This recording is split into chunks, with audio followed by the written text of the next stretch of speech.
क्या सत्ता के सिंहासन तक पहुंचने की कीमत अपना ही बसा बसाया घर उजाड़कर चुकानी पड़ती है?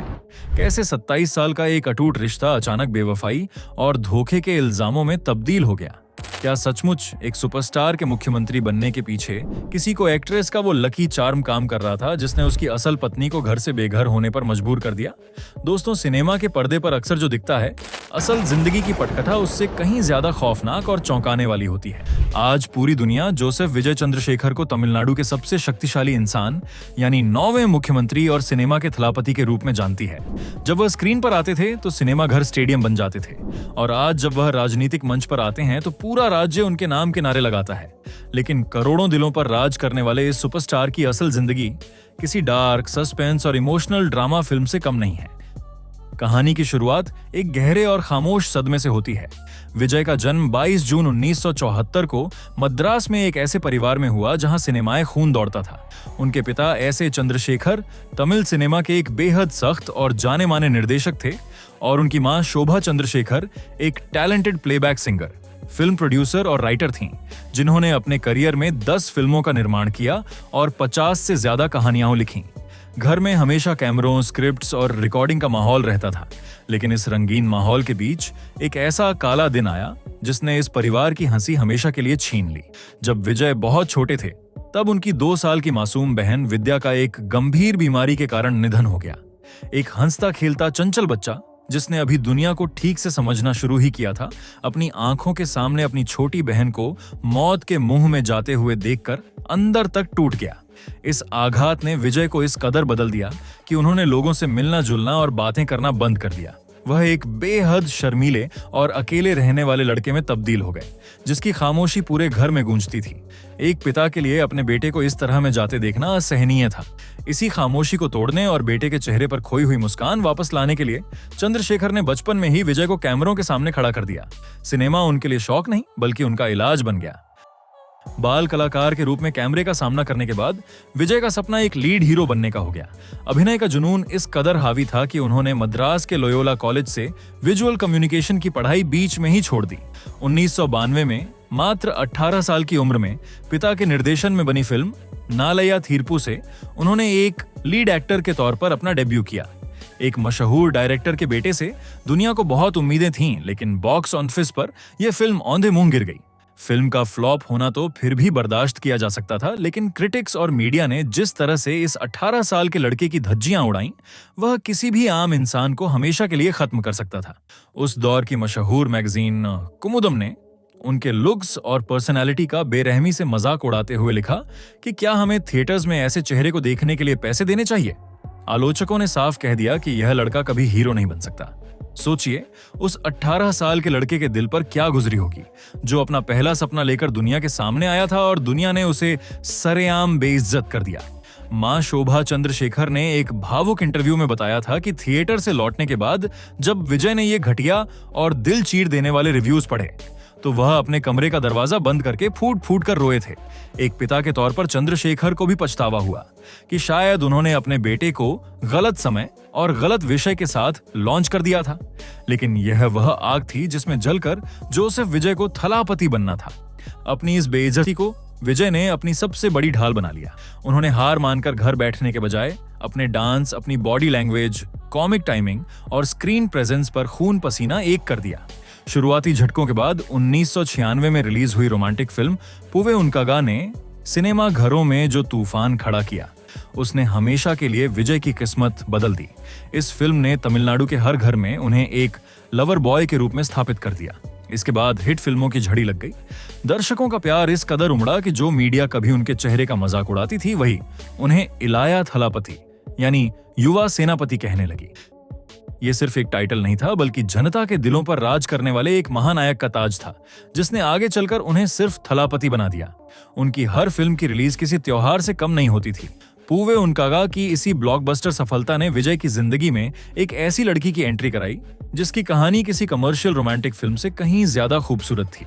1996 में ही चेन्नई के शूटिंग सेट पर ब्रिटेन से आई एक बेहद खूबसूरत लड़की उनसे मिलने पहुंची। इस लड़की का नाम संगीता सोर्नालिंगम था, जो लंदन के एक सफल श्रीलंकाई तमिल बिजनेसमैन की बेटी थी। संगीता विजय की अदाकारी और सादगी की इतनी बड़ी दीवानी थीं कि वह सिर्फ उन्हें सफलता की बधाई देने के लिए यूके से फ्लाइट पकड़कर सीधा भारत आ गई थीं। एक सुपरस्टार और एक फैन की यह मुलाकात जादुई थी। विजय संगीता की शालीनता, उनके व्यवहार और सादगी पर ऐसे फिदा हुए कि उन्होंने उन्हें अपने घर आने का न्योता दे दिया। विजय के माता पिता भी संगीता के संस्कारों को देखकर तुरंत समझ गए कि यही वह लड़की है जो उनके बेटे की जिंदगी में स्थिरता ला सकती है। प्यार परवान चढ़ा और 25 अगस्त 1999 को दोनों ने हिंदू और ईसाई रीति रिवाजों से हमेशा के लिए एक दूसरे का हाथ थाम लिया। लंदन की वह विदेशी फैन अब तमिलनाडु के सबसे बड़े सुपरस्टार की पत्नी बन चुकी थी। शादी के बाद उनके 2 बच्चे हुए, बेटा जेसन संजय और बेटी दिव्या साशा। 27 सालों तक दुनिया के लिए यह एक परफेक्ट कपल था। संगीता ने एक ढाल की तरह हर उतार चढ़ाव में विजय का साथ दिया। लेकिन कहते हैं ना, शोबिज की दुनिया में कोई भी कहानी बिना सस्पेंस और ट्विस्ट के पूरी नहीं होती। और यह सबसे बड़ा ट्विस्ट आया साल 2004 में, जब ब्लॉकबस्टर फिल्म घिल्ली के सेट पर विजय की मुलाकात तमिल सिनेमा की सबसे हसीन और उभरती हुई एक्ट्रेस त्रिशा कृष्णन से हुई। पर्दे पर जब इन दोनों ने साथ काम किया तो इनकी केमिस्ट्री ने ऐसी आग लगाई कि घिल्ली सिनेमा के इतिहास की सबसे बड़ी हिट फिल्मों में शुमार हो गई। इसके बाद इस जादुई जोड़ी ने तिरुपाची, आदि और कुर्वी जैसी ढेरों कमर्शियल हिट फिल्में दी और पर्दे के पीछे भी इनकी गहरी दोस्ती के चर्चे आम होने लगे। थिएटर्स में इन दोनों को एक साथ देखना दर्शकों के लिए किसी जादू से कम नहीं था। 15 साल के एक लंबे अंतराल के बाद जब 2023 में डायरेक्टर लोकेश कनकराज की फिल्म लियो में इस जोड़ी को फिर से साथ कास्ट किया गया तो बॉक्स ऑफिस के साथ साथ गॉसिप के बाजार में भी भूचाल आ गया। लियो के प्रमोशन के दौरान विजय और त्रिशा की कई नजदीकी तस्वीरें वायरल होने लगीं और इंटरनेट पर एक बड़ा वर्ग यह दावा करने लगा कि त्रिशा विजय के लिए एक लकी चार्म है। दोनों की साथ की गई फिल्में हमेशा विजय के करियर का सबसे बड़ा माइलस्टोन साबित हुई थीं। हालांकि विजय या त्रिशा ने कभी खुलकर कुछ नहीं कहा, लेकिन इसी फिल्म के दौरान विजय के घर की दीवारें दरकने लगी थीं। एक तरफ जहां विजय का निजी जीवन एक भयंकर तूफान की ओर बढ़ रहा था, वहीं दूसरी तरफ वह अपने सार्वजनिक जीवन में एक ऐसे मुकाम की ओर कदम बढ़ा रहे थे जिसके बारे में किसी ने कल्पना भी नहीं की थी। अपनी फिल्मों में हमेशा भ्रष्टाचार के खिलाफ लड़ने वाले हीरो का किरदार निभाने वाले विजय ने असल जिंदगी में भी जननायक बनने का फैसला कर लिया। 2 फरवरी 2024 को उन्होंने सिनेमा की दुनिया को अलविदा कहने का संकेत देते हुए अपनी आधिकारिक राजनीतिक पार्टी तमिलगा वेत्री कड़गम की घोषणा कर दी।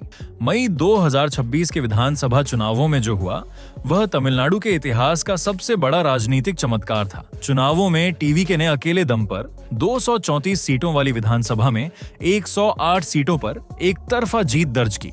सरकार बनाने के लिए बहुमत का आंकड़ा पार करने की खातिर विजय ने विदुथलाई चिरुथिगल कांची और इंडियन यूनियन मुस्लिम लीग का समर्थन लिया, जिससे उनका गठबंधन 120 विधायकों की अजेय ताकत बन गया। अपनी इस ऐतिहासिक जीत पर विजय के माता-पिता की आंखों में खुशी के आंसू थे। पिता चंद्रशेखर ने भावुक होकर कहा कि शोभा सिर्फ विजय की मां नहीं बल्कि उनकी सबसे पहली फैन है। लेकिन इस राजनीतिक जश्न के पीछे जो पारिवारिक त्रासदी चल रही थी वह किसी भी इंसान को अंदर तक कंपा सकती है। जिस वक्त विजय तमिलनाडु के सिंहासन पर बैठने की तैयारी कर रहे थे, ठीक उसी वक्त उनकी 27 साल पुरानी शादी के चीथड़े उड़ रहे थे। फरवरी 2026 के अंत में मीडिया में एक ऐसी खबर ब्रेक हुई जिसने पूरे देश को सन्न कर दिया। विजय की पत्नी संगीता सोरनालिंगम ने तमिलनाडु के चेंगलपट्टू फैमिली कोर्ट में तलाक की औपचारिक अर्जी दाखिल कर दी थी। यह अर्जी 24 फरवरी 2026 को दायर की गई थी, जिसने परफेक्ट फैमिली मैन की छवि को चकनाचूर कर दिया। तलाक के इस दस्तावेज में दर्ज बातें किसी डरावने सपने जैसी हैं। संगीता ने स्पेशल मैरिज एक्ट 1954 के सेक्शन 27 के तहत यह याचिका दायर की है, जो साफ तौर पर व्यभिचार और मानसिक क्रूरता के आधार पर तलाक की मांग करता है। संगीता ने अपनी याचिका में सीधे तौर पर आरोप लगाया है कि विजय का एक जानी मानी अभिनेत्री के साथ एक्स्ट्रा मैरिटल अफेयर चल रहा है। सोचिए उस पत्नी के दिल पर क्या गुजरी होगी जिसने अपना देश, अपना परिवार छोड़कर एक सुपरस्टार को ही अपनी पूरी दुनिया मान लिया था। संगीता के खुलासे के मुताबिक उन्हें इस धोखे का पता 2021 में ही चल गया था। जब उन्होंने विजय से सवाल किए तो विजय ने उन्हें झूठा दिलासा दिया कि वह इस रिश्ते को तुरंत खत्म कर देंगे, लेकिन यह सिर्फ एक धोखा था। विजय लगातार उस अभिनेत्री के साथ पब्लिक इवेंट्स में जाते रहे, उनके साथ घूमते रहे और सोशल मीडिया पर उन तस्वीरों का तमाशा बनता रहा। संगीता का कहना है कि इन तस्वीरों और इस रिश्ते से उन्हें लगातार सार्वजनिक अपमान और गंभीर मानसिक प्रताड़ना सहनी पड़ी। बच्चों की खातिर और लंदन की नागरिक होने के बावजूद संगीता इतने लंबे समय तक खामोश रहीं, लेकिन अंततः विजय ने उन्हें शारीरिक, मानसिक और भावनात्मक रूप से पूरी तरह अलग कर दिया। कहानी सिर्फ तलाक पर खत्म नहीं होती। जब लड़ाई आत्मसम्मान की हो तो कोई भी पीछे नहीं हटता। संगीता को डर था कि उन्हें उनके ही घर से बेदखल कर दिया जाएगा, इसलिए तलाक की मुख्य याचिका के साथ ही उन्होंने कोर्ट में एक अतिरिक्त और बेहद आक्रामक याचिका दायर की। इस नई याचिका में उन्होंने मांग की है कि तलाक की कानूनी प्रक्रिया पूरी होने तक उन्हें चेन्नई के ईसीआर रोड स्थित नीलंकरई वाले उसी वैवाहिक बंगले में रहने का पूरा कानूनी अधिकार दिया जाए जहां उन्होंने अपनी जिंदगी के 27 साल बिताए हैं।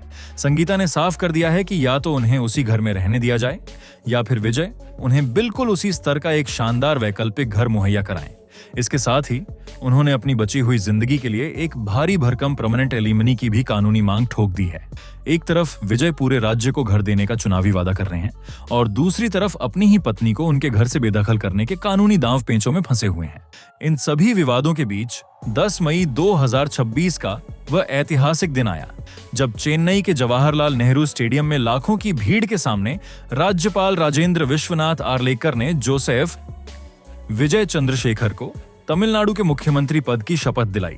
ये पल किसी ब्लॉकबस्टर फिल्म के ग्रैंड फिनाले जैसा था, लेकिन इस भव्य समारोह में वीआईपी सीट पर जो नजारा दिखा उसने पूरी दुनिया का ध्यान खींच लिया।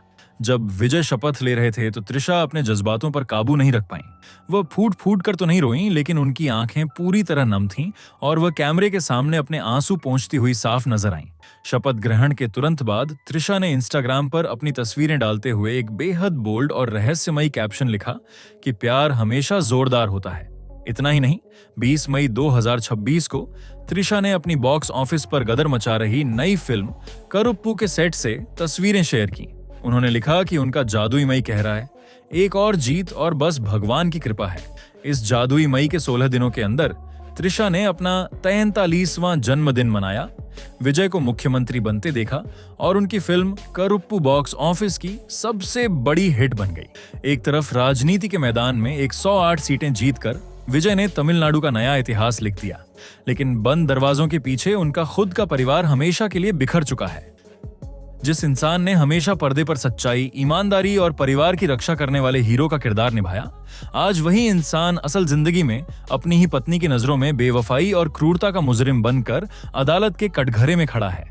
क्या त्रिशा कृष्णन सच में वह लकी चार्म है जिनके आते ही विजय सत्ता के सर्वोच्च सिंहासन पर बैठ गए, या फिर यह एक ऐसे आदमी की दर्दनाक दास्तान है जो दुनिया जीतते जीतते अपना ही घर हार बैठा?